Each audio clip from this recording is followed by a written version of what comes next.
एक बड़े शहर में गुड्डू और बबलू दोनों भाई एक साथ रहते थे। दोनों भाइयों ने कॉलेज भी पूरा कर लिया। उनके परिवार में अब कोई नहीं था। वो अपने चाचा के यहाँ रहते थे। गुड्डू, अब हमारा कॉलेज भी पूरा हो गया है। मुझे लगता है कि भाई अब हमें कोई बिजनेस कर लेना चाहिए। बबलू, हमें उससे लिए पैसे चाहिए होंगे जो हमारे पास नहीं है। गुड्डू, हम चाचा से पैसे ले लेते हैं। बबलू, उन्होंने हमें पढ़ा लिखाया है, हम उनसे पैसे कैसे ले सकते हैं। अब हमें कमा कर उन्हें देना चाहिए क्योंकि चाचा ने ही माँ बाप के जाने के बाद हमें पाला है। गुड्डू भाई, मुझे लगता है कि हमें अपनी पुश्तैनी हवेली बेच देनी चाहिए और फिर उसके बाद में अपना और चाचा दोनों का जीवन बदल सकते हैं। बबलू, हाँ बात तो ठीक है। फिर कल सुबह अपने गांव राघवपुर के लिए निकलते हैं। वैसे भी वो हवेली खंडर है, उसे रखने का कोई फायदा नहीं है। बबलू और गुड्डू सुबह की योजना बनाकर सो गए। अगली सुबह दोनों भाई उठकर राघवपुर के लिए बस में बैठकर निकल गए और कुछ घंटों के बाद गांव पहुंच गए। गुड्डू, अब यहाँ कैसा पता चलेगा कि हमारा घर कौन सा है। बबलू, चाचा ने बताया तो था कि जो सबसे बड़ा घर होगा वही हमारा घर होगा। गुड्डू, हाँ और सबसे पुराना भी होगा। बबलू, कोई नहीं, चलकर ढूंढते हैं। दोनों भाई अपनी पुश्तैनी हवेली ढूंढ रहे थे कि तभी उन्हें एक आदमी राजू मिला। बबलू, अरे भाई, ये राघवपुर गांव ही है ना। राजू, नहीं, ये जनकपुर है। बबलू, लेकिन बस वाले ने तो यहीं उतारा था। राजू, जब बस वाले ने यहीं उतारा था तो यही होगा। बबलू, अजीब पागल है, जो पूछ रहा हूँ उसका सीधा सीधा उत्तर नहीं दे रहा है। राजू, तुझे मैं पागल लगता हूँ क्या बे। बबलू, ठीक है भैया, हमारी गलती है। अब हमें ये बता दीजिए कि यहाँ सबसे पुरानी हवेली के लिए रास्ता कहाँ से जाता है। राजू, मेरी उम्र बहुत ज्यादा हो गई है, लेकिन मैंने कभी इस रास्ते को कहीं भी जाते हुए नहीं देखा। शायद जाना तुमको ही पड़ेगा। बबलू, ठीक है भाई, तुम हमें माफ कर दो, हम खुद चले जाएंगे। ठीक है। राजू, मेरी मर्जी, मैं तुम्हें माफ करूं या नहीं। बबलू, अजीब आदमी है यार।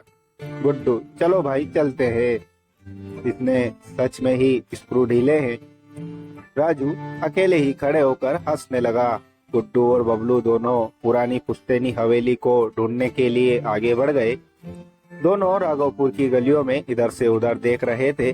तभी उन्हें एक बड़ी सी हवेली दिखाई दी जो अब वह खंडर बनने लगी थी। गुड्डू, ये हमारी हवेली जिसको हम ढूंढते ढूंढते पागल हो गए थे।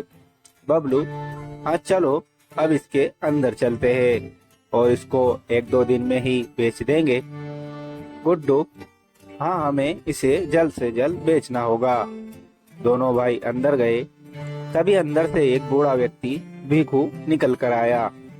भीखू, कौन है? इस खंडर में आज कौन आया है? बबलू, काका, आप कौन हो? हम इस घर के मालिक हैं, लेकिन आप कौन हो? भीखू, इस घर के मालिक? अरे कम से कम मुझसे झूठ मत बोलिए। तुम्हें क्या चाहिए मुझे ऐसे ही बता दीजिए। बबलू, काका आप भी कमाल करते हो।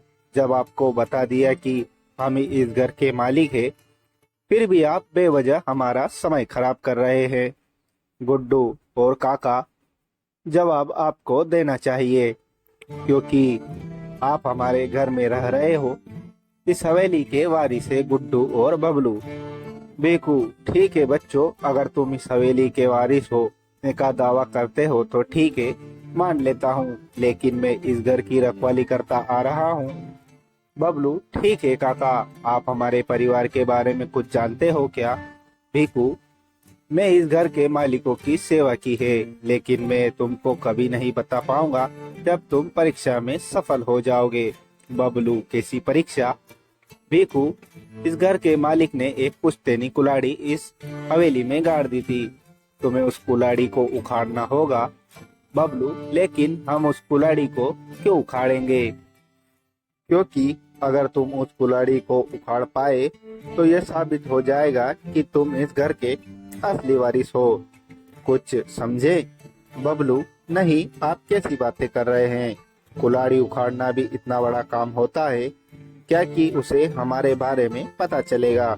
भीखू, हाँ, अगर तुमने उसको उखाड़ दिया तो मैं मान जाऊंगा कि ये घर तुम्हारा ही है, क्योंकि इतने वर्षों से यहाँ अनेक दावेदार आ चुके हैं, लेकिन उस कुल्हाड़ी को कोई भी नहीं उखाड़ पाया। बबलू, ये कैसी परीक्षा है? ये मेरे लिए अजीब है। भीखू, मैं तुम्हें तुम्हारे माँ बाप के बारे में भी बताऊंगा। बबलू, हमारे माँ बाप का देहांत हो चुका है, इसके अलावा कुछ और भी रहस्य है। अगर ऐसा है तो ठीक है, हम दोनों परीक्षा देंगे, लेकिन उस कुल्हाड़ी को उखाड़ने के बाद क्या होगा? भीखू, ये सब तो तुम्हें कुल्हाड़ी उखाड़ने के बाद ही समझ आएगा, क्योंकि ये एक जादुई कुल्हाड़ी है, तो कुछ तो खास ही होगा। बबलू, ठीक है, कुल्हाड़ी कहाँ है? भीखू, बेटा, देख लेना, अगर तुम सच में इस हवेली के वारिस हो तभी इस कुल्हाड़ी को उखाड़ने की कोशिश करना, वरना जान से भी हाथ धो सकते हो। बबलू, हम सही है, इसलिए हमें कोई डर नहीं है, इसलिए आप जल्दी से उस कुल्हाड़ी के पास ले चलो। भीखू उन्हें हवेली के अंदर ले गया। वहाँ एक पेड़ था। भीखू, ये पेड़ की जड़ में जो कुल्हाड़ी है, तुम्हें उसे उखाड़ना है, ठीक है?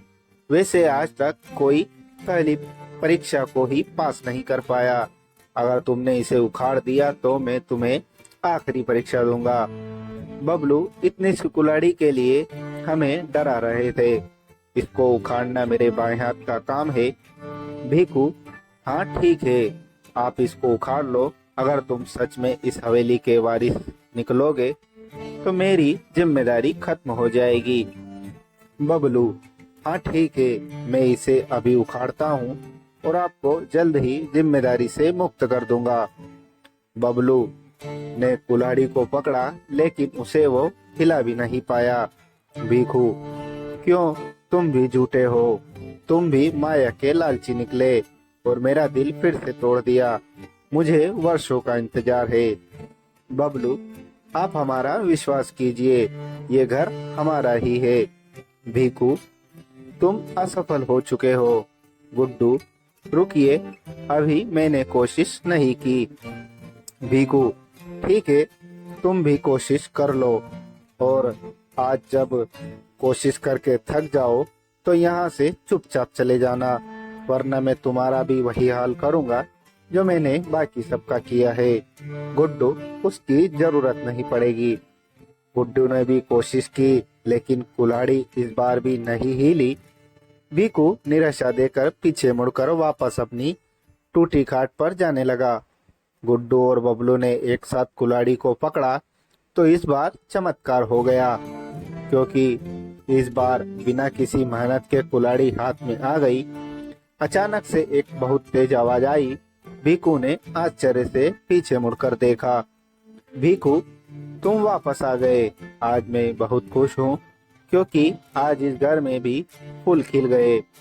मैंने इसे इतने वर्षों से बंजर ही देखा है, मेरी आंखें तरस गई थी। बबलू, वो सब तो ठीक है, अब आपको विश्वास हो गया। गुड्डू, लेकिन अब इस कुल्हाड़ी का क्या करना है? भीखू, इस कुल्हाड़ी से तुम्हारे माँ पापा की मुक्ति होगी। बबलू, हमारे माँ पापा तो इस दुनिया में नहीं है। भीखू, अभी तुम दूसरी परीक्षा भूल रहे हो, अब तुम्हें इस पेड़ की जड़ को काटना होगा। बबलू, बाबा, ये पेड़ काट कर हमारे ऊपर गिर जाएगा, आप क्यों हमारा पागल बना रहे हो? इससे यह साबित हो गया कि ये हवेली हमारी है, अब आप यहाँ से जाइए। भीखू, मेरे यहाँ से बाहर निकलते ही तुम जीवित नहीं रह पाओगे। गुड्डू, हाँ हाँ, बहुत हो गया, अब हमें डराने की कोशिश मत कीजिए। भीखू, तुम्हें अपने माँ पापा का सच जानना है कि नहीं? पहले तुम्हें पेड़ की जड़ काटनी होगी। गुड्डू ने कुल्हाड़ी हाथ में लेकर पेड़ की जड़ काटनी शुरू कर दी, लेकिन पेड़ की जड़ पत्थर के समान थी, वो कट ही नहीं पा रही थी। गुड्डी को पसीने आ गए। फिर बबलू ने कोशिश की, वो भी थक कर दूर बैठ गया, लेकिन गुड्डू ने हिम्मत नहीं हारी और फिर से कोशिश की, लेकिन इस बार उसकी मेहनत रंग लाई। पेड़ की जड़ कट गई और उससे एक पीला प्रकाश निकला। देखते ही देखते पूरा घर पीला प्रकाश से भर गया, जिसके बाद पूरी हवेली नई हो गई और दोनों माँ पापा की बाहर निकल आए। वो भी आजाद हो गए। दोनों भाइयों को विश्वास नहीं हो रहा था कि वो अपने माँ पापा से मिल रहे हैं। पापा, मैं जानता था कि हमारे बच्चे हमें आजाद कराने आएंगे। माँ, आज वर्षों बाद मैं अपने बच्चों को देख पा रही हूँ। आज मैं बहुत खुश हूँ। हमने बहुत इंतजार किया है। ईश्वर ने आज हमारी सुन ली। बबलू: माँ पापा, ये सब कैसे हुआ, बताइए ना। पापा, आज से वर्षों पहले हम और तुम्हारे चाचा चाची गांव में रहते थे। दोनों भाई राम सिंह और अमर सिंह घर के आंगन में बैठे थे। बीकू भी वहीं पर खड़ा था। अमर सिंह: भैया, मुझे घर में हिस्सा चाहिए। राम सिंह: अरे छोटे भाई, तू ऐसी बातें कर रहा है। तू जो चाहेगा मैं दे दूंगा, लेकिन ऐसा क्या हुआ कि तू बंटवारे पर उतर आया। अमर सिंह: मुझे अपनी नीयत समझ आ गई।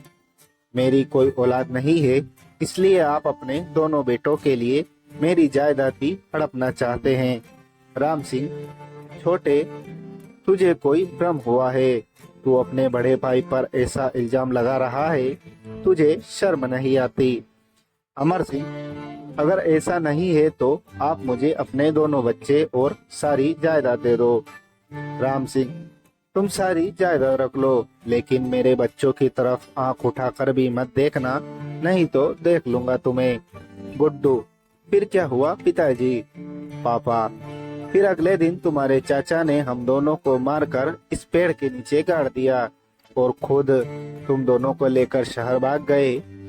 लेकिन वह भूल गया था कि हमारी आत्मा के होते हुए वो जायदाद नहीं ले जा सकता, इसलिए वो ले ही नहीं पाया। भीखू ने बहुत मदद की, क्योंकि भीखू जब शहर से सामान लेकर वापस आया तो उसने आवाज लगाई, भीखू! मालक साहब, मालक साहब, मालकिन, आप सभी कहाँ हैं? आज मुझे बच्चे भी नहीं दिख रहे। तभी राम सिंह की आत्मा ने आवाज लगाई और भीखू को सारी बात बताई। भीखू बहुत रोया। भीखू: मालिक साहब, अब मैं यहाँ रहकर क्या करूँगा? मैं भी जा रहा हूँ। राम सिंह: अब यहाँ तुम्हारी ही जरूरत है और तुम्हें रहना ही होगा, क्योंकि अमर सिंह जायदाद लेने आएगा और उसे हम जायदाद नहीं देंगे, इसलिए वो किसी और को भेजेगा, जिसको हम मार देंगे, लेकिन उससे हमारे बच्चे भी हो सकते हैं। इसलिए इस कुल्हाड़ी को सबसे उखड़वाना, हमारे बच्चे ही इसे उखाड़कर पेड़ की जड़ काट पाएंगे। हमारी मुक्ति हमारे बच्चों के हाथों होगी। जब तक बच्चे आकर ऐसा नहीं करेंगे, तब तक हमारी आत्मा भटकती रहेगी। तब से हम यहाँ है बबलू, हम चाचा को सजा जरूर दिलवाएंगे। सभी की आंखों में आंसू थे। गुड्डू और बबलू के माता पिता की आत्मा को शांति मिल गई। उनके चाचा को सजा हो गई और दोनों बच्चे भीखू के साथ गांव में रहने लगे।